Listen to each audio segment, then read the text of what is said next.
మేము చిన్నప్పుడు పెద్దక్కయ్య అని పిలిచేవాళ్ళము. మాకు బుద్ధి తెలిసి చాలా పెద్ద అయినంత వరకు మాకు పెదనాన్న కూతురు అని తెలియదు. చిన్నప్పుడే తల్లిని కోల్పోయినా, తండ్రి దేశం కోసం తిరిగిన, నానమ్మ తాతయ్య ముగ్గురు చిన్నాయనలు చిన్నమ్మల ఆదరణలో అల్లారుముద్దుగా పెరిగింది. చుట్టాలలో డిగ్రీ చేసిన మొదటి అమ్మాయి అక్కయ్య. ఉమ్మడి కుటుంబంలో కోడలుగా ఒదిగిపోయింది.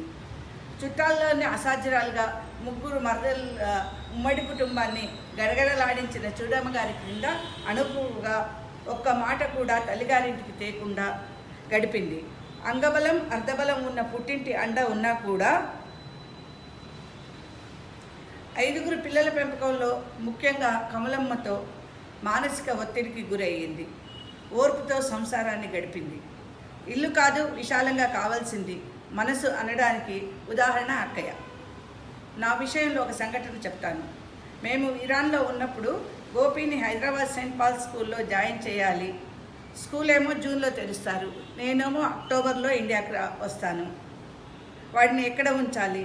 జయక్క దగ్గర అలవాటు, వసంతవదిన దగ్గర ఉండడానికి వీలు కాదు.